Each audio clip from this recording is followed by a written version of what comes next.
La résistance, force armée citoyenne, bonsoir. Bon, je reviens sur le sujet de la pêche. J'ai quelqu'un que je connais, avec qui j'ai eu une discussion téléphonique, s'il est trop loin de moi. J'ai expliqué un petit peu, j'ai montré des anciennes vidéos que j'avais et tout ça. Et il m'a confirmé ce que moi je dis. L'argent dans l'état actuel où elle se trouve, il y a un manque d'oxygène dans l'eau et automatiquement les poissons, ils disparaissent petit à petit. Comme il m'a dit, il doit pratiquement plus rien rester, peut-être quelques carnassiers. Il m'a dit qu'ils bouffent les grenouilles pour se nourrir. Et encore, il m'a dit, c'est pas dit. Et j'ai expliqué pour les temps. Il m'a dit, les temps, c'est pareil, avec la sécheresse. Il m'a dit, comme il descend, qu'il a descendu de plus d'1,50 m. Il m'a dit, le problème maintenant, c'est que il arrive à un niveau, comme ils mettent les jets en route et tout, il m'a dit, il y a les sédiments. On arrive dans la partie d'une eau beaucoup plus épaisse et un concentré de sédiments.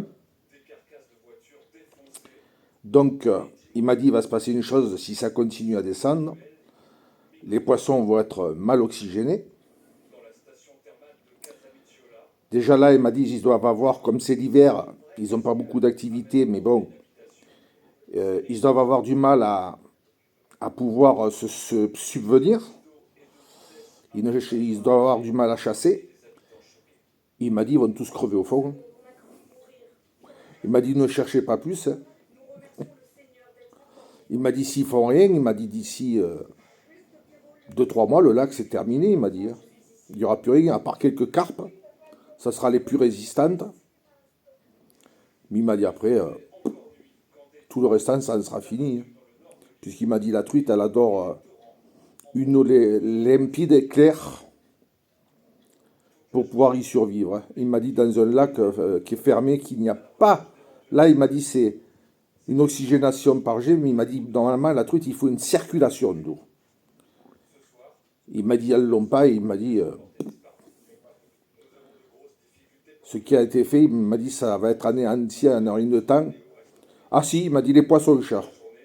Ça, les poissons-chats, il m'a dit, vous en aurez tout le temps, parce qu'eux, ils vivent au milieu des algues. Là, il m'a dit, ils y sont en ce moment, ils sont au fond. Donc voilà. Donc tout ce que moi j'ai dit, que j'avais observé, ça se confirme. Voilà.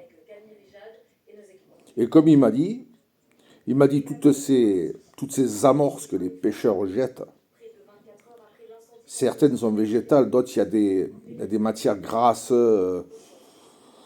matières animales et tout ce qu'il y a dedans. Il m'a dit c'est une infestion pour les lacs. Voilà. Il m'a dit il faudrait faire une note où les amorces sont interdites. Voilà.